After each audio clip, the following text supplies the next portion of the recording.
కడప జిల్లాలో ఘోర రోడ్డు ప్రమాదం చోటు చేసుకుంది. ఈ ఘటన గువ్వల చెరువు ఘాట్ ప్రధానమైనటువంటి రెండో మలుపు వద్ద మనం చూస్తున్న రెండో మలుపు వద్ద ఇక్కడ ప్రమాదం జరిగింది. ఏదైతే కర్ణాటక నుంచి బద్వేల్ ప్రాంతమైనటువంటి చింతాయకుంటకు వస్తున్న నేపథ్యంలో ఒక్కసారిగా ఇక్కడ ఏదైతే కారుపై లారీ పడింది. ఈ ఘటనలో 7 మంది ప్రయాణిస్తుండగా 4 చనిపోవడం జరిగింది.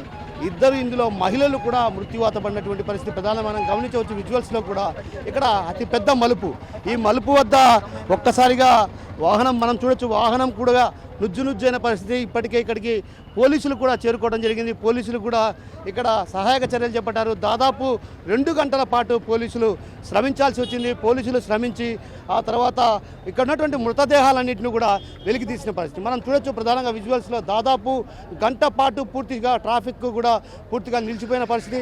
ఈ నేపథ్యంలో ఎస్ఐ గారు ఉన్నారు, ఆయన అడిగి సిఐ గారు ఉన్నారు, ఆయన అడిగి తెలిసిన ప్రయత్నం చేద్దాం. సార్, ఈ ప్రమాదం ఎలా జరిగింది, ఏంటి అసలు?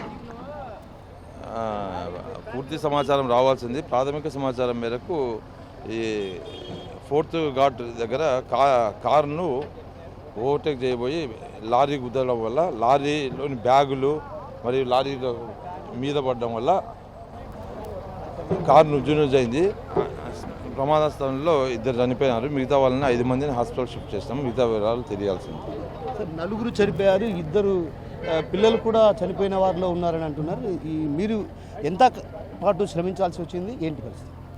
సుమారు 1.5 గంటల పాటు శ్రమించిన తర్వాత ప్రొక్లైన్ సహాయంతో, మిగతా అధికారులు ఆల్ డిపార్ట్మెంట్ సహాయంతో, కారులో ఉండేవాళ్ళు ప్రజల సహాయంతో వెలికి తీయడం అయింది.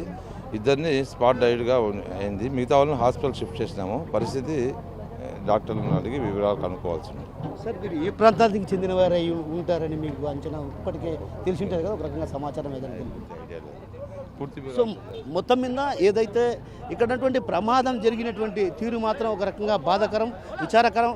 ఎందుకంటే మనం చూడొచ్చు, ప్రధానంగా ఏదైతే కర్ణాటక రాష్ట్రంలో వీరికి పీజీ హాస్టల్స్ ఉన్నాయి. ఆ పీజీ హాస్టల్స్ చూసుకొని ఆ తర్వాత ఇక్కడ బద్వేల్లో జరిగేటువంటి ఓ జాతర కార్యక్రమానికి హాజరయ్యేందుకు కూడా ఇక్కడికి రావడం జరిగింది. ఈ నేపథ్యంలో ఒక్కసారిగా కూడా ఇక్కడ ఘటన జరిగిన పరిస్థితి అయితే మనం చూడొచ్చు. ప్రధానంగా విజువల్స్లో కూడా ఒక రకంగా దాదాపు 1.5 గంటల పాటు పోలీసులు ఇక్కడ శ్రమించాల్సి వచ్చింది. ఏదైతే లారీ ప్రమాదవశాత్తు లారీ ఒక్కసారిగా కారు మీద పడింది.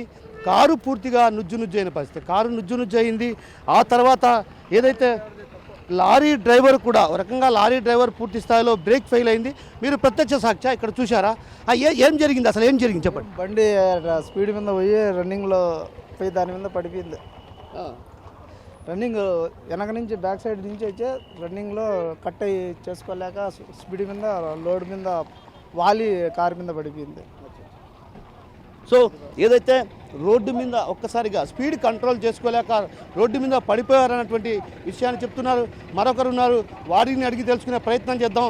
అసలు ప్రత్యక్ష సాక్షి ఆయన కూడా ప్రత్యక్ష సాక్షి, ఏం జరిగింది అసలు, రోడ్డు ప్రమాదం ఎలా జరిగింది అన్నటువంటి విషయం ఒక 2 నిమిషాలు ఆయన అడిగి తెలుసుకుందాం. ఎలా జరిగిందండి అసలు, మీరు చూసారా ఈ ఇన్సిడెంట్? నేను అక్కడి నుంచి వస్తున్నానండి. ఈడే ఇన్సిడెంట్ జరిగింది, నా కళ్ళ ముందే జరిగింది. అంటే ఎలా జరిగిందండి? అంటే ఆ కారు మీద లారీ పడిందా? ఆ కారు మీదనే లారీ పడింది. 2 ప్యారలల్గా ఉన్నాయి. ఫస్ట్ కారోడు టర్న్ తీసుకుంటాడు చిన్నగా, శ్రీకాంత్ అనే అతను. లారీ వాడు కొంచెం స్పీడ్గా వచ్చి టర్న్ తీసుకోబోయి ఓవర్లోడ్ వల్ల పొర్లింది, కారు మీద పొర్లింది. చూసాను.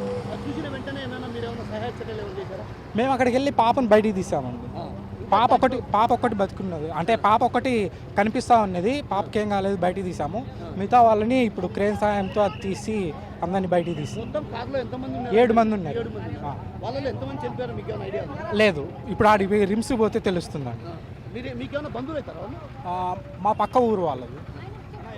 మొత్తం మీద ఏదైతే సమీప గ్రామానికి చెందినటువంటి వారు కూడా ఇక్కడికి రావటం జరిగింది. అయితే ఈ క్రమంలో ఇక్కడ ప్రమాదం జరిగిన తీరు కూడా బట్టి చూస్తే మాత్రం ప్రత్యక్ష సాక్షులు చెప్తున్నటువంటి పరిస్థితిని మనం గమనిస్తే, ఏదైతే కారు చిన్నగా ఇక్కడ మలుపు తిరుగుతున్న పరిస్థితి, అయితే మలుపు తిరుగుతున్న నేపథ్యంలో ఒక్కసారిగా కూడా లారీ ఓవర్టేక్ చేయబోయి కారు మీద పడింది. కారును మనం చూడొచ్చు ప్రధానంగా విజువల్స్లో. ఏదైతే కారు కూడా అటు పూర్తి స్థాయిలో నుజ్జు అయిన పరిస్థితి. అంటే ఒక రకంగా కారు ఏ స్థాయిలో నుజ్జు అయిందో మనం అర్థం చేసుకుంటే, అంటే ఒక రకంగా ప్రమాదం ఏ స్థాయిలో జరిగిందో మనం అర్థం చేసుకోవచ్చు. కారు అటు పూర్తి స్థాయిలో డ్యామేజ్ అయిందంటే కారు ఎంత స్థాయిలో డ్యామేజ్ అయిందో మనం గమనించవచ్చు. ప్రధానంగా ఇక్కడ కారు కూడా అటు పూర్తిగా నుజ్జు అయిన పరిస్థితి. అంటే ఓ రకంగా ప్రయాణికులు పరిస్థితి ఎలా ఉంటుందో కూడా మనం అర్థం చేసుకునే పరిస్థితి. అయితే ఈ నేపథ్యంలో ఇక్కడ జరిగినటువంటి ఘటనలో ఇద్దరు స్పాట్లో చనిపోయారు, మరో ఇద్దరు దారిలో మార్గమధ్యంలో చనిపోయారు అని చెప్తున్నారు. అటు పూర్తి స్థాయి విషయాలు కూడా తెలియాల్సి ఉంది. అయితే వీళ్ళంతా కూడా బద్వేల్ నియోజకవర్గ పరిధికి సంబంధించినటువంటి తాతాయకుంట గ్రామానికి చెందిన వాళ్ళు. వీళ్ళంతా కూడా కర్ణాటకలో పీజీలు. మనం చూడొచ్చు ఇక్కడ విజువల్స్లో కూడా మనం గమనిస్తే ప్రధానంగా అంతా గుడ్డలు కూడా చింద్రబందరగా పడినటువంటి పరిస్థితి. అంటే ప్రమాదం, అంటే ఒక రకంగా వాళ్ళు మామిడి కాయలు కూడా, అంటే మామిడి పండ్లు కూడా తీసుకొస్తున్నారు. దాదాపు బస్తాల మామిడి పండ్లు కూడా చూస్తే, అంటే ఒక రకంగా చిన్నపిల్లలు దారిలో మామిడి పండ్లు తినడానికి కూడా తీసుకొచ్చారు. అయితే ఒక్కసారిగా అసలు కారును చూస్తే మాత్రం ఖచ్చితంగా ఒక రకంగా ఈ ప్రమాదంలో ఖచ్చితంగా మొత్తం చనిపోయి ఉంటారన్నటువంటి భావన కలిగే పరిస్థితి ఉంది. అయితే ఇక్కడ మనం కారులో ఉన్నటువంటి విజువల్స్ని బట్టి చూస్తే కారులో పూర్తి స్థాయిలో ఇరుక్కుపోయారు. ఆ ఇరుక్కుపోయినటువంటి నేపథ్యంలో కూడా ఒక్కసారిగా కూడా అటు పోలీసులకు సమాచారం చేరవేశారు. పోలీసులు కూడా ఇక్కడికి చేరుకోవడం జరిగింది. దాదాపు గంటన్నర పాటు ఇక్కడ శ్రమించాల్సి వచ్చింది. అంటే ఒక రకంగా క్రేన్ల సహాయంతో, మరికొందరు ప్రయాణికుల సహాయంతో ఇక్కడికి రావడం జరిగింది. వీరంతా కూడా వారిని కాపాడేందుకు తీవ్రంగా శ్రమించాల్సి వచ్చింది. అంటే మనం చూస్తున్నాం ఇక్కడ ఫోటోలు, అంటే ఫోటోలు అవి వేరే వాళ్ళ ఎవరైనా ఇవి ఉండవచ్చో, మరి లేకుంటే ఎవరియో తెలియదు, కానీ మొత్తానికైతే అందులో ఫోటోలు కూడా ఉన్నాయి. అయితే ఆ ఫోటోలు ఎవరి అన్నటువంటి విషయం కూడా తెలియదు. మొత్తం మీద కారులో నుంచి ఈ ఫోటోలు కూడా బయటపడ్డాయా లేకుంటే మరేమిటి అన్నటువంటి విషయం కూడా తెలియాల్సి ఉంది. మనం చూడొచ్చు ఇక్కడ వస్తువులు కూడా అటు పూర్తి స్థాయిలో చెల్లాచెదరయింది. అటు వాహనం కూడా పూర్తిగా నుజ్జునుజ్జయింది. కేవలం ఇంజన్ భాగం మాత్రమే కనిపిస్తుంది. అంటే దీన్ని బట్టి ప్రమాదం ఏ స్థాయిలో జరిగిందో మనం అర్థం చేసుకోవచ్చు. అంటే ఒక రకంగా ఇదే లారీ మనం చూసినటువంటి ఈ లారీనే ఒక్కసారిగా, అంటే ఏదైతే కారు ముందు వెళ్తుంది, ఆ కారు వెళ్తున్న నేపథ్యంలో కారును క్రాస్ చేయబోయే, అంటే ఆ కారును క్రాస్ చేయబోయే క్రమంలో అదుపు తప్పి కారుపై పడింది ఈ లారీ కారుపై పడింది. అయితే కారుపై పడ్డ వెంటనే అక్కడ ఉన్నటువంటి స్థానికులు కూడా వెంటనే గ్రహించి ఇక్కడికి రావడం జరిగింది. ఇక్కడికి వచ్చి వారికి సహాయక చర్యలు చేపట్టేందుకు కూడా రావడం జరిగింది. అయితే కారులో ఒక పాప కనిపించింది, ఆ పాపను వెలికి తీశాం. అయితే కారులో ఎంతమంది ఉన్నటువంటి విషయం తెలియలేకుండా పోయింది. ఏదైతే హాహారాలు వినిపిస్తున్నాయి, ఒక్కసారిగా వారి కేకలు వినిపిస్తున్న పరిస్థితి కనిపిస్తుంది. అయితే మనం లారీని కూడా చూడొచ్చు. ప్రధానంగా లారీ కూడా ఇక్కడ ముందు భాగం పూర్తిగా దెబ్బతింది. అంటే ఒక రకంగా కారుపై పడడంతో కూడా కారు నుజ్జు అయింది. ఇక్కడ డ్రైవర్ కూడా ఉన్నారు. అసలు డ్రైవర్ను కూడా అడిగి తెలుసుకునే ప్రయత్నం చేద్దాం, అసలు ఏం జరిగింది అనేటువంటి విషయం. లారీ డ్రైవర్ ఉన్నారు, లారీ డ్రైవర్ని అడుగుదాం అసలు ఏం జరిగింది అనేటువంటి విషయం. లారీ డ్రైవర్ అడిగి చెప్తాం. చెప్పండి. பிரேக் ஃபெயிலருங்க, வேக்கம் இல்லை, பிரேக் ஃபெயிலருங்க, பிரேக் நிற்காது தான் வந்து வேகம் நிற்காத. முன்னாடி காரு வந்து அது இப்படி நான் திரும்பும்போது அவரும் திரும்பினாரு, அப்படியே இதாகிடுச்சு. எந்த லோடு இங்கே? சுகரு இங்கே போகிறாங்க, ஹைதராபாத் போகிறாங்க. இங்கே சார் చెన్నై இல்லை, విழுப்புరத்துலேருந்து. సో మొత్తం మీద అదుపు తప్పడంతోనే కారుపై పడింది అన్నటువంటి విషయాన్ని ఇక్కడ ఉన్నటువంటి లారీ డ్రైవర్ చెప్తున్నారు. మనం చూడొచ్చు ఒక రకంగా హృదయ విదారకమైనటువంటి ఘటన. ఒకే ఫ్యామిలీలో 4 మృత్యువాత పడ్డం. ఒక రకంగా ఆ గ్రామం కూడా శోక సముద్రంలో మునిగిపోయిందనే చెప్పాలి. గ్రామం మొత్తం కూడా ఒక రకంగా శోక సముద్రంలో మునిగిన పరిస్థితి. బద్వేల్ సంబంధించినటువంటి తాతాయకుంటలో ఈ గ్రామస్తులంతా ఉంటారు. వీరంతా కూడా మృతి చెందడం ఒక రకంగా తీవ్రమైనటువంటి వేదనకు గురి చేస్తున్న పరిస్థితి కనిపిస్తుంది. మనతో పాటు సీఏ గారు ఉన్నారు, ఆయన అడిగి తెలిసిన పరిస్థితి. సార్ ఒక 2 నిమిషాలు సార్. సో మొత్తం మీద ఈ జరిగినటువంటి ఘటన పైన కూడా అటు పోలీసులు కూడా తీవ్రమైనటువంటి దిగ్భ్రాంతికి లోనైనటువంటి పరిస్థితి కనిపిస్తుంది. ఎందుకంటే ఒకే కుటుంబంలో ఇంతమంది మృత్యువాత పడడం కూడా ఒక రకంగా తీవ్ర విషాద ఛాయలే అలుముకున్నాయని చెప్పాలి. అంటే మొత్తం మీద లారీ డ్రైవర్ నిర్లక్ష్యమే ఇందుకు ప్రధాన కారణమైనట్టు తెలుస్తుంది. అయితే లారీ డ్రైవర్తో కూడా మనం మాట్లాడడం.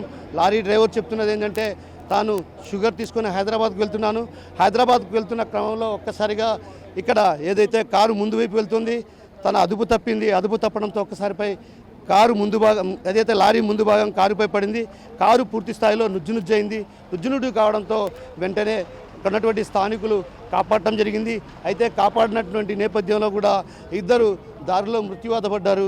అయితే ఇందులో చిన్నారులు కూడా ఉన్నారు. అయితే పిల్లలకు మాత్రం సేఫ్ అనే చెప్పాలి. అయితే వీరికి సంబంధించినటువంటి అటు తాతాయగుంటకు చెందినటువంటి వారి బంధువులు కూడా చెప్తున్నది ఏంటంటే వీళ్ళంతా కూడా బెంగళూరులో పీజీ హాస్టల్ నిర్వహిస్తున్నారు. పీజీ హాస్టల్ నిర్వహించి ఆ తర్వాత అక్కడ అన్నీ చూసుకొని ఆ తర్వాత ఒక్కసారిగా వెనుదిరిగే క్రమంలో ఈ ప్రమాదం జరిగిందన్నటువంటి విషయాన్ని చెప్తున్నారు. ఏది ఏమన్నప్పటికీ కూడా తరచుగా ఇది దువ్వల చెరువు ఘాట్ ప్రమాదాలకు కేర్ ఆఫ్ అడ్రస్గా మారిందనే చెప్పాలి. ఓ రకంగా తరచుగా ఆ ప్రమాదాలకు నిలయంగా మారింది. గతంలో మనం చూసాం ఏదైతే కర్మకాండాలకు హాజరయ్యే నేపథ్యంలో కూడా ఒక్కసారిగా ఇదే మలుపుకు ఆ పై భాగాన అక్కడ ఉన్నటువంటి ఆ పై భాగంలో ఉన్నటువంటి మలుపు వద్ద ప్రమాదం జరిగింది. అంటే ఓ రకంగా అక్కడ ప్రమాదం జరిగింది. అప్పుడు కూడా ముగ్గురు మృత్యువాత పడడం జరిగింది. అంటే తరచుగా గువ్వల చెరువు ఘాట్ ప్రమాదాలకు కేర్ ఆఫ్ అడ్రస్గా మారింది. అయితే ఈ క్రమంలో మనం చూసాం ఇక్కడ ఏదైతే ఒక్కసారిగా రాత్రిలో పూట వేగంగా ఏవైనా లారీలు వస్తే మాత్రం ఖచ్చితంగా ఇక్కడ సర్రని దూరే అవకాశాలు ఉన్న నేపథ్యంలో కూడా ఇక్కడ ఏదైతే మూటల ద్వారా ఇసుక బస్తాలను వేసి అడ్డుకట్టడి చేసే ప్రయత్నాలు చేస్తున్నారు. అయితే మనం చూడొచ్చు మొత్తం మీద ఏదైతే ప్రమాదం జరిగిన వెంటనే అటు పూర్తి స్థాయిలో ట్రాఫిక్ కూడా అంతరాయం ఏర్పడింది. దాదాపు వందలాది వాహనాలు నిలిచిపోయిన పరిస్థితి. అంటే ప్రమాదం జరగడానికి కారణాలపైన కూడా అటు పూర్తి స్థాయిలో పోలీసులు అన్వేషిస్తున్నారు. అయితే మొత్తం మీద చూసుకుంటే మాత్రం ఈ ఘటన ఒక రకంగా హృదయ విదారకమైన ఘటన అని చెప్పాలి. అటు బద్వేల్ వాసులతో పాటు కడప జిల్లా వాసులను కూడా తీవ్రంగా శోక సముద్రంలో ముంచిందనే చెప్పాలి. కెమెరా పర్సన్ హరితో కిషోర్, RTV, కడప నుంచి. For latest updates on India-Pakistan tensions, download RTV Live app.